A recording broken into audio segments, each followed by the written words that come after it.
वर्षों तक निरंतर युद्ध के पश्चात जब वे बहुत सारी धन संपदा लेकर घर लौटे तो राजमहल में उनका भव्य स्वागत हुआ।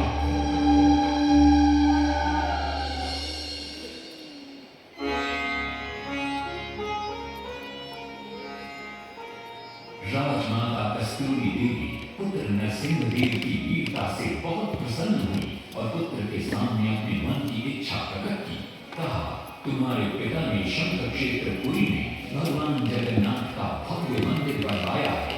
मैं चाहती हूँ कि तुम पद्म क्षेत्र कोणार्क में उससे भी भव्य और विशाल सूर्य मंदिर बनवाओ।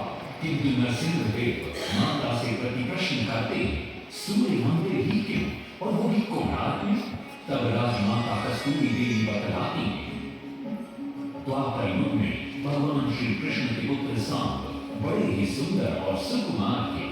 वो नारद मुनि को चिढ़ाया करते थे। एक दिन नारद मुनि ने सांब को सबक सिखाने की योजना बनाई और उन्होंने सांब की सुंदरता की प्रशंसा कर उन्हें गोपियों के साथ जल क्रीड़ा करने को उकसाया। वहीं दूसरी तरफ भगवान श्री कृष्ण को जाकर कह दिया कि सांब अपनी मां समान गोपियों के साथ जल क्रीड़ा कर रहा है।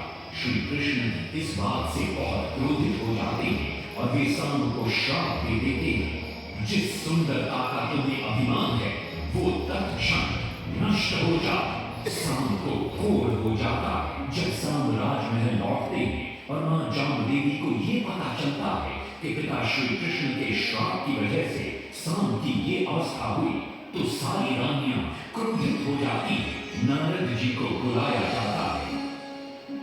वे रोग मुक्ति का उपाय बतलाते हैं। वे कहते हैं, सूर्य की पहली किरण उग्र देश के एक कोण पर पड़ती है जिसका नाम कोणार्क है। सांब को वहीं जाकर सूर्य की आराधना करनी होगी।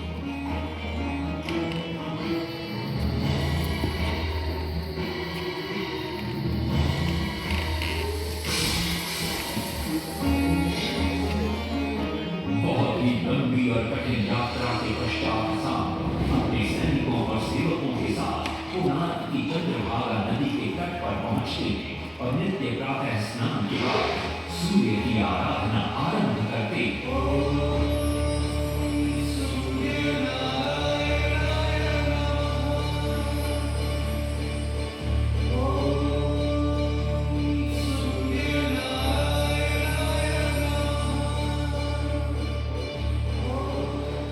जल त्याग कर 12 साल की कठिन तपस्या के बाद सूर्य देव प्रसन्न होकर प्रकट होते और सांब को रोग मुक्त होने का वरदान देते। पुत्र, आज रात्रि के चतुर्थ प्रहर में स्नान करते समय नदी के तल में तुम्हें एक वस्तु मिलेगी। वो मेरा ही प्रतिरूप होगी। उसका स्पर्श पाते ही तुम इस कोढ़ रोग से मुक्त हो जाओगे। स्नान के पश्चात सांब जब नदी से बाहर आते हैं तो वो रोग मुक्त हो चुके होते हैं। उनके हाथ में एक छोटा सा पत्थर उनके सुंदर और सुकुमार शरीर को देखकर सारे अनुचर और सिपाही प्रसन्न होते हैं। सांब उस पत्थर को वहीं स्थापित कर एक छोटा सा मंदिर बनवाते हैं। लेकिन जब उन्हें ज्ञात होता है कि सूर्य पूजा का विधि विधान यहाँ किसी को पता नहीं है तो वे चिंतित हो जाते हैं। वे ध्यान में बैठते हैं। सूर्य देव पुनः प्रकट होते हैं और सांब के पूछने पर बतलाते हैं कि दूर पश्चिम में साक्य देश के माता ब्राह्मण पूजा की विधि विधान जानते हैं। सांब साक्य देश की ओर निकल पड़ते हैं जो आज का ईरान है। महीनों की लंबी यात्रा के बाद सांब 18 माता ब्राह्मण परिवारों को साथ लेकर कोणार्क लौटते हैं और सूर्य मंदिर में पूजा शुरू हो जाती है।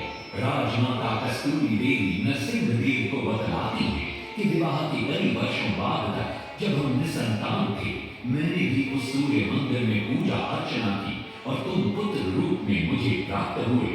माता की बात सुनकर नरसिंहदेव मां को कोणार्क में संसार का सबसे भव्य और विशाल मंदिर बनाने का वचन देते।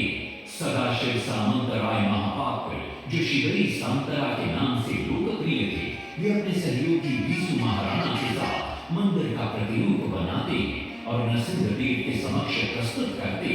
नरसिंहदेव मंदिर का प्रतिरूप देखकर अभिभूत हो जाते और शीघ्र मंदिर निर्माण कार्य आरंभ करने का आदेश देते हैं। दूर से बड़े-बड़े पत्थर लाए गए, जितने पत्थर डाले गए सारे टूट गए। हाथ को डाला, उसमें डाले गए, नहीं पता डाला, सारे टूट गए। सिर्फ इंसान तेरा हुए परेशान, किसी विधि मंदिर बने। सिर्फ इंसान तेरा हुए परेशान, किसी विधि मंदिर बने। एक दिन वे चिंतामग्न कोणार्क लौट रहे थे, तभी उन्हें प्यास महसूस हुई। उन्हें पास ही में एक कुटिया दिखाई पड़ती है, जहाँ एक बूढ़ी औरत से उनकी भेंट होती है।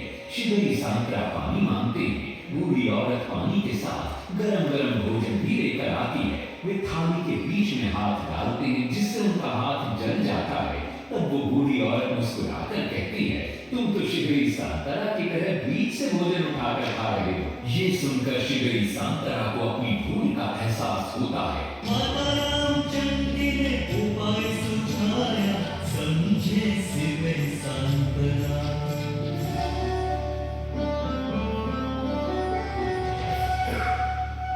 तत्पश्चात वो किनारे से पत्थर डलवाना शुरू करते हैं और मंदिर निर्माण का कार्य तेजी से आगे बढ़ने लगता है। 1200 शिल्पी